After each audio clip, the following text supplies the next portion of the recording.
I can't believe this happened to me, but I feel like sharing it with you all. I met my wife a few years ago at work. We initially started off as just friends. I was 25 and she was 32. We all went out to celebrate my sister's birthday, and at this point, my future wife, we'll call her Zira, had been dating another coworker for 2 years. Somehow, in the events of the night, Zira and I were left alone and drinking together. She admitted to me that she was about to dump the guy she was with. I saw this as an opportunity, so I confessed my true feelings for her, and she felt the same way. We then started dating ever since. We kept it on the down low to avoid drama, but I didn't think our relationship was going to last anyway. Fast forward 3 years later, and the family had accepted that we were together and were helping us plan our wedding. Everything seemed to be falling into place for us to continue our life together. After we got married, I took her to Las Vegas for our honeymoon. Our stay was scheduled to last for 1 week. On the first night there, we were playing at a cards table when Zira went on a winning streak. I wasn't having much luck and didn't want to play against her, so I told her I'd be back in about 30 minutes. When I came back, a man was sitting beside her. He looked very smart and handsome and had apparently bought my wife a drink. I asked him to move down the seat so I could sit next to my new lead wife. He looked distressed, but not discouraged. He moved down a seat, and we carried on playing. He left at one point, and eventually Zira, and I moved to other games in the casino. I saw the same guy again during our vacation. I tried to stay with her the whole week, but on the 3rd and 6th days, we separated for a few hours. When we caught up again on the 3rd day, she was happy to show me all the money she won. After dinner on the 6th night, she started complaining of a severe stomach ache and told me she'd be in the bathroom for a while before rushing off. I decided to play a little while she was in there and stayed in the same vicinity. 45 minutes later, I was getting anxious. I called into the women's room for her, and there was no response.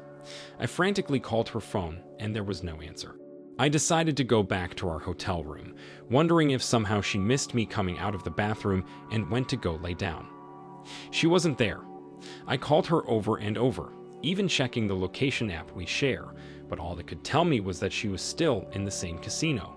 Even though it probably wouldn't get me anywhere, I started knocking on hotel room doors that were close to her location marker on the app. After 3 people answered the door, highly annoyed that I was looking for someone, I was about to give up.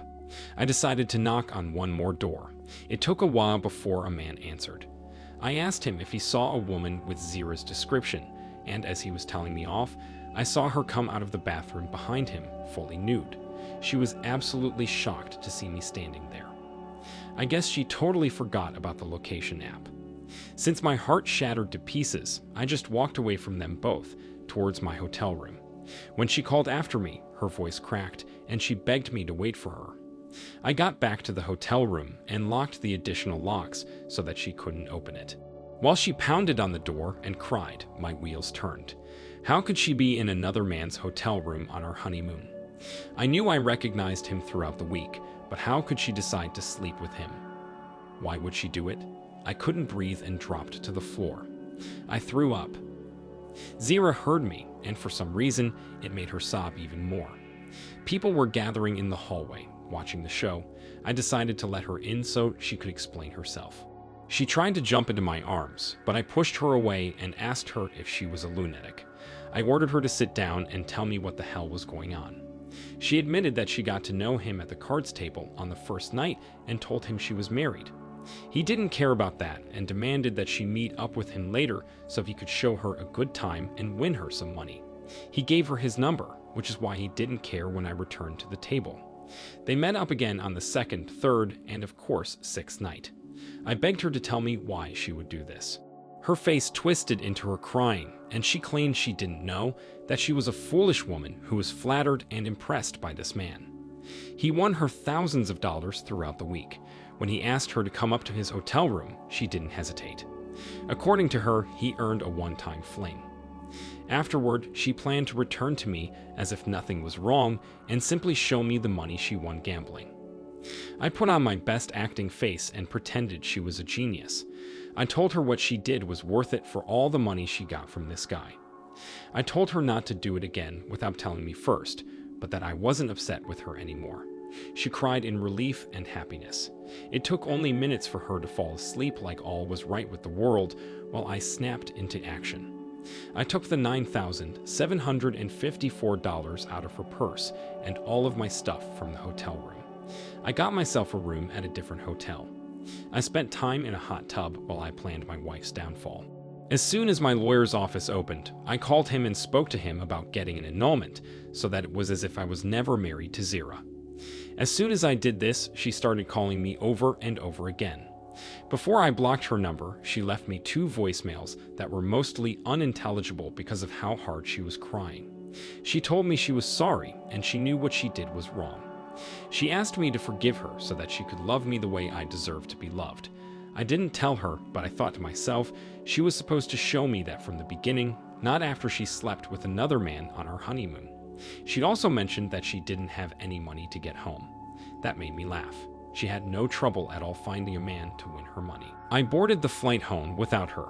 It was empowering to leave the person that betrayed me behind in another state. She called her mom and several other family members, asking them for help and telling them I left her there. As soon as they asked why I did that, she didn't have a good explanation. One by one, they got off the phone with her to message me and ask what was going on. I happily explained everything over the internet while I was on the plane home. She messaged me too, begging me to stop telling everyone that she cheated on me. I replied with, "Maybe you should have thought about what you were doing before doing it." My entire family greeted me at the airport, giving me hugs and support while I handled the betrayal in my heart. No one from my family ever replied to her again. As far as I know, Zira spent several days wandering around Las Vegas without a place to sleep or shower before her mom saved up enough money to buy her a plane ticket home. Her parents were so disappointed that she was no longer a married woman due to her actions that they could barely speak to her after she moved in with them. That was the last I heard about her.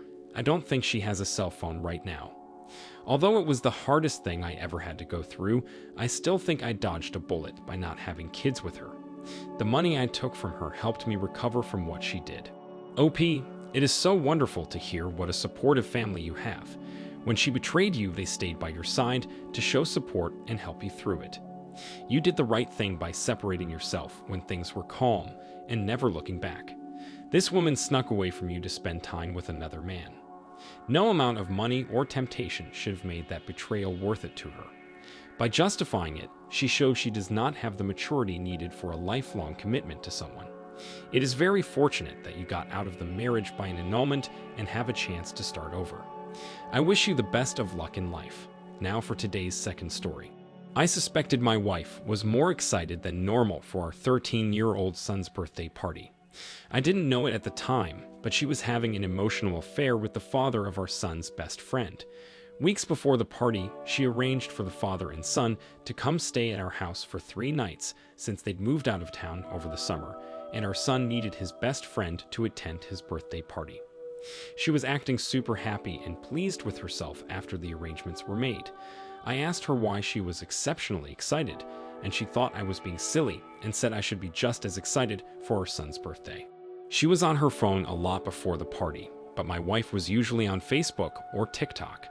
On the day the father and son arrived at our house, she was dressed nicely. She always was, but I could tell she went the extra mile for some reason. The first night with the man in our house, I stayed awake until 4 a.m. or so, but eventually crashed. By the time I woke up, my wife was out of bed, and I was really upset about it. I stumbled out of our room in my robe and found them sitting at the dining room table. The kids weren't up yet, and they were eating breakfast my wife made. I glared at them awkwardly. She greeted me super nicely, as if that would assure me everything was fine. We played some games with the kids and took them to the park. I talked with the guy a little. His wife passed away a year ago. He and his son were evicted from the home they rented for years, and the only place he could find to rent was out of town. I thanked him for bringing his son to the party, and he thanked me for sharing my home. He didn't thank me for sharing my wife because he didn't want me to know that part. The next night, I felt a little more at ease, assuming I built some trust and respect with the dude. After we all went to bed, I fell asleep early and slept the whole night through. The next morning, my wife and the guy were sitting together at the table again. They sat with their faces inches from each other, like they were about to kiss. I grunted a good morning, and they both jumped as I caught them. My wife broke the awkwardness by announcing we needed to start decorating for the party. Before we knew it, party guests started to arrive. Amongst the yelling of children and joyful screams, I lost track of my wife and the dude. When it was time for the cake, I started looking for them. They weren't in any obvious room in the house, so eventually I opened the laundry room door. I found my wife sitting on the dryer, straddling the man between her legs. She was wearing a skirt, and it was pulled up pretty high. My wife yelled, pushed him away, and jumped off the dryer. She asked me what was up and if it was time to do the cake. I stared at her like she was crazy, and it took her a few painful seconds to ask me if I saw what just happened. I said yes and demanded an explanation while I stared down both of them. Her hands flew up to cover her mouth. She started crying and said she would explain it all to me, but pleaded with me to wait until after our son's party was over. Since I was unexpectedly about to discover something my wife intended to keep from me, my blood was boiling. I told her I would not wait, and that we were going to talk about this right now. I grabbed her hand, dragged her into our bedroom, and shut the door. I told her to start talking and tell me everything. She started by saying that it was supposed to be a one-time thing, and she could never bring herself to do it again, no matter how much he needed it. I was blown away. I asked her what she was talking about, and she admitted she slept with the guy twice, last night and yesterday morning. He told her he needed it more than he could stand because they'd been talking about having sex and building it up for months. Ever since last school year, when our son and his son were playing football together, they started texting, sexting, and talking on the phone. She begged me for forgiveness, but I was too busy processing this information to hear her. She'd been having an emotional affair for half of the year, talking to this guy about having sex with him until she arranged for him to sleep in our house and finally made it happen. I told her if she didn't leave the house immediately, I would tell everyone attending our son's party to leave.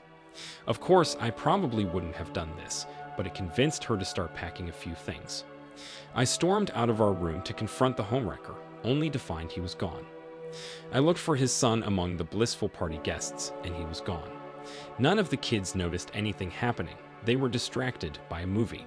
Before my wife left, I told her I didn't want to see her again until she was ready to sign divorce papers. She fell to her knees and cried, begging my forgiveness. I told her she was making a fool of herself, and the only way our family could have stayed together as if she would have kept her pants on and wits about her. I told her I would tell our son that Grandma was having some trouble and needed her to help around the house for a few days. She cried harder, but after weighing her options, she got up and somberly drove to her parents' house.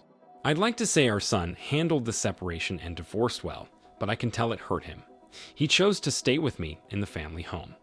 This broke his mother's heart, but she knows she has no one to blame but herself. After 18 years of marriage, she chose to give herself away right under my nose. After the short-lived affair, her lover refused to see her again out of remorse. Whenever I see her for visitation with our son, she looks at me like she still loves me. She expresses her regret and wishes for me to find a better wife than her. Well, all her wishes must have paid off because I did remarry and she is better than my ex. I know she stopped wishing for my sake and switched to more self-centered wishing. Wow, OP, I am so sorry your wife betrayed you and your son like that. Neither of you deserved this, and I can only hope your ex will be tormented by her poor decision for years to come. You made the right decision to file for divorce immediately. She did not hesitate to start something behind your back and invite the man in question into the family home. Someone like that can't be trusted ever again. I'm so relieved to hear that you and your son recovered nicely from this, because the only person who should have to feel remorse is your ex-wife. Many people have years like chapters in their life, and just because a chapter ends doesn't mean your life is over. I have complete faith in your ability to carry on, and thank you for sharing this story. Thank you all for taking the time to listen to today's stories. If you enjoyed listening, please feel free to like and subscribe if you haven't already. Also, comment below with your thoughts on what happened. Take care.